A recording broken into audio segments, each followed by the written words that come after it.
Have you heard of a 1961 public service announcement film by the name of Boys Beware? If not, you're in for a treat.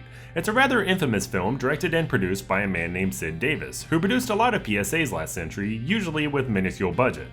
Unfortunately, many of his films are rife with inaccuracies and misinformation, made all the more unfortunate due to the fact that some of his films, Boys Beware included, were produced in conjunction with the Inglewood, California Police Department and the Inglewood Unified School District.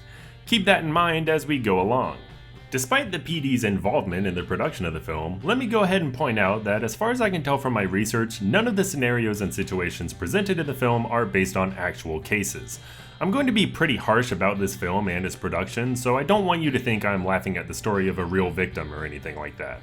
That said, if you're particularly sensitive to discussions of sexual activities and or violence concerning minors, you should probably skip this video, although in many ways this film is ridiculous. With that out of the way, let's go. The first case presented in the film is that of a teenage boy named Jimmy. Jimmy was playing baseball and decides walking is for nerds, so he hitches a ride. He's picked up by a guy named Ralph, who looks like this. We're going to come back to his looks a little later. Anyway, Jimmy leads the stranger to his home and says goodbye, and the stranger says they'll see each other again. True to his word, the next day Jimmy sees the man again and gets another ride. They start hanging out more often, and Ralph eventually takes Jimmy fishing. Now, I'm going to go ahead and say that this film is all about pedophiles. Okay, technically in this case it's about hebephiles since Jimmy is a teenager, but the point is he's attracted to underage boys. So what's the problem?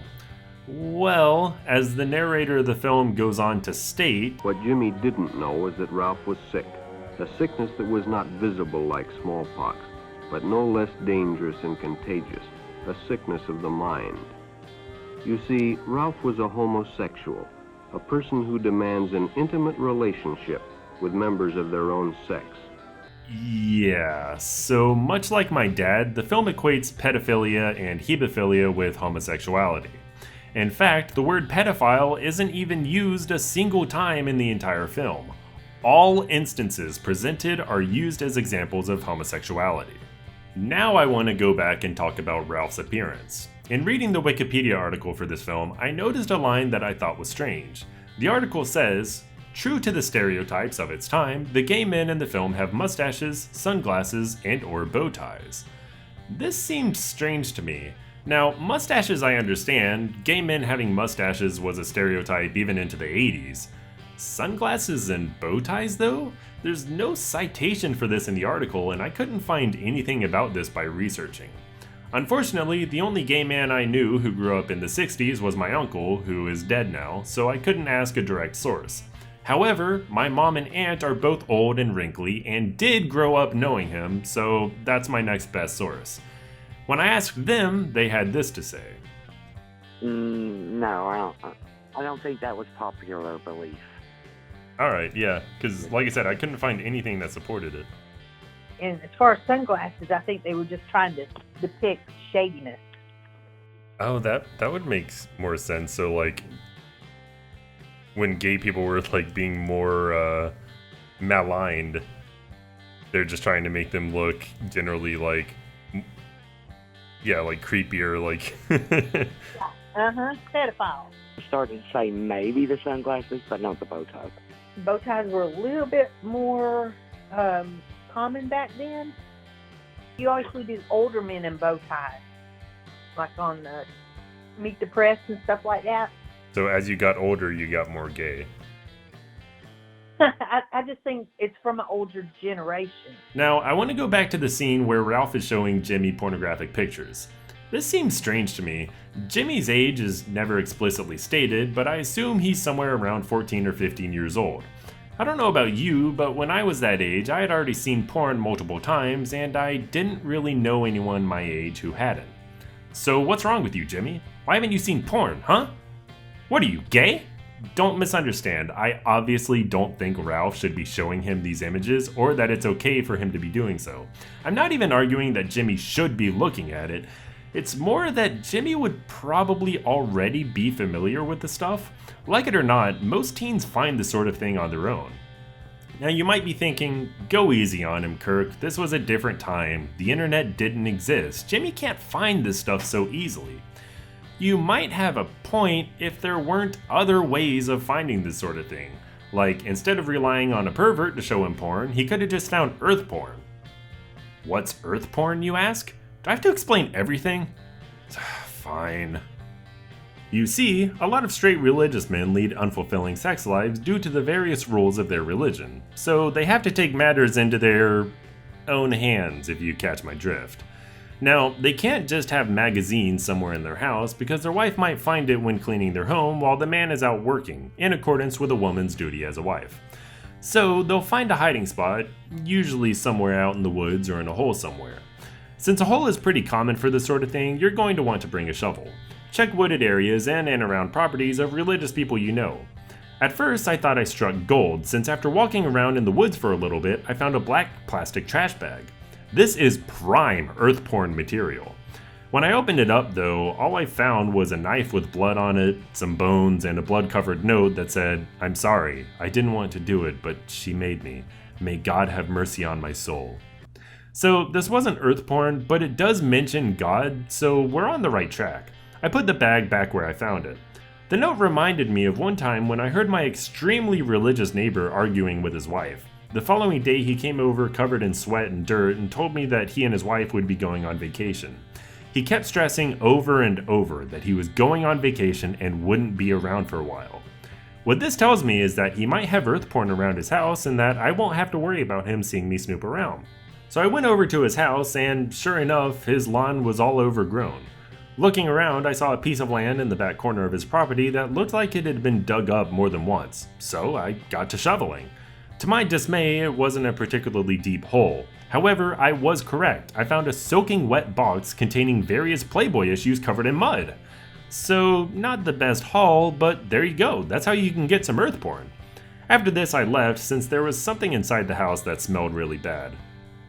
Back to the film, Ralph takes Jimmy mini-golfing, which is perhaps the first actual gay activity presented in the film. Later, he's seen leading Jimmy into his apartment. You can probably guess what happens here. Jimmy later reports what happened to the authorities, and Ralph is rightfully arrested and Jimmy is put on probation. The next story is about a boy named Mike, who is playing basketball with some of his friends while a pedophile watches them from a bench. The other boys decide to stop playing, but Mike decides to play on his own, when the man comes up and— Wait, what? What the fuck do you mean Jimmy's put on probation? Jimmy didn't do anything! Probation is something that offenders get put on, not victims. He's the victim of sexual assault and he gets punished for it? Well, I asked my mom about this too, and here's what she had to say. I think that what happened back then is they didn't consider him so much a victim as a potential with another man. So, therefore, he himself is now a homosexual. Yeah. He caught the gay. Yeah, exactly. He caught the guy. Gay agenda was spread, and now we have to save him before he goes further. Prior, he was a good Christian boy with his hair parted down the middle, and now he's wearing sunglasses. Yep, that's funny. So, yes, the film was serious when it claimed that homosexuality was contagious. It seems the film is now saying that because Jimmy had sex with a gay man, he is likely to have caught the gay, and as such needs to be put on probation should he commit the same heinous acts as Ralph. I'd like to remind you once again that this was produced in conjunction with the Inglewood, California Police Department. Fucking amazing. Right, so the next story.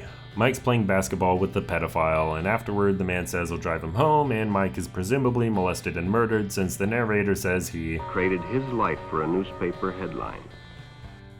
In the next story, some kids are shown riding past on bicycles, and a man drives up to another couple of boys and claims that those are stolen bikes and he needs one of them to identify the boys riding the bike, so one kid hops in. The narrator then says that Jerry watched. He'd been told many times, if a friend got in a car with a stranger, to write down the license number. Later, he sees his friend's mom and asks if her son has returned. She said he hadn't, so Jerry gives her the license plate number and the man is arrested before the kid could have something happen to him. Now, on the surface, this might seem like actual good advice, and it isn't bad necessarily. If a friend gets in a car with a stranger, yeah, maybe write down the license plate number. However, there is even better advice that could be provided here. Do you know what it is? How about don't get into a car with a fucking stranger? I'm actually not kidding. We've seen 3 stories at this point that involve hitchhiking, and at no point does the film ever say that hitchhiking is something a young man outright shouldn't do. As a matter of fact, in the opening of the film, when the narrator is introduced as being a detective, he outright states, That looks innocent enough, doesn't it? Lots of young people hitchhike. Seems like a good way to get from one place to another. Now, it does say there are dangers to hitchhiking, but the dangers it's talking about, obviously, is that the person you hitch a ride with might be gay. At no point does the film present hitchhiking itself as an inherent risk to your own safety. Only homosexuals. God, this film fucking sucks. There's not much to say about the last story since it actually has kind of a decent warning. A bunch of kids are hanging out at the beach and decide to leave. One of the boys wants to take a shortcut under the pier and the other kids don't. The first kid decides to go alone when another pedophile follows him. The kid notices just before going under the pier and calls out to his friends and rejoins the group. The idea is that you're safer in numbers or whatever. Here's the weird part though. This gay pedophile was played by none other than Sid Davis, the director and producer of the film. Seems like an odd casting choice. Actually, there's a lot of weird decisions made during the production and directing of this film. For instance, the car that the narrator is driving is the same car that Ralph is seen driving in the very next story. And the same car that Mike is seen getting into. And the same car Jerry's friend gets into. Maybe the actual danger presented by this movie is that of getting into a 1959 Chevrolet Biscayne. Apparently every pedophile owns one. You might say that's crazy, just because someone's driving a Chevy that doesn't mean they're a pedophile. Well, I'm afraid that's no more egregious of a generalization than saying every gay man is a pedophile. Actually, here's another weird thing. So that narrator, right? He's actually an actor named Timothy Farrell. Nearly 10 years prior, he was in a film by infamous director Ed Wood titled Glen or Glenda, a semi-autobiographical film in which Wood cast himself as Glen, who partakes in cross-dressing. The film takes on many aspects of public perceptions on cross-dressing and transgenderism. Of course, these things aren't necessarily related to homosexuality. In the film, it's outright stated that Glen or Glenda isn't gay. Still, these things are often conflated with homosexuality, especially at the time. So it's strange that on one hand, he's comfortable narrating a film that explores transgenderism as something which perhaps should have more acceptance, while also narrating a film that outright condemns homosexuality. Unfortunately, I'm still not done with Boys Beware though. Believe it or not, Sid Davis remade the film in 1973. Was it any better? No, not at all. In fact, they didn't even make a single change to the script. It's just a shot-for-shot remake of the original film, but in color. Yeah. Color.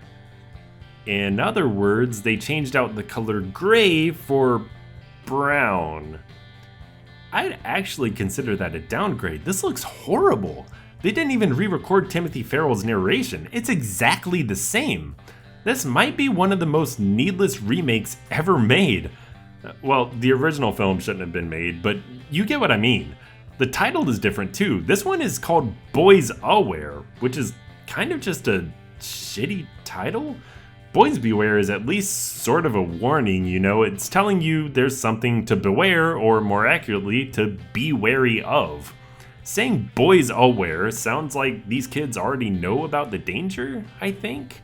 It's kind of shitty grammar, really. Anyway, point is, 12 years of hindsight didn't give Sid Davis any benefit whatsoever. One last thing. In the same year as the original film, Sid Davis also released Girls Beware.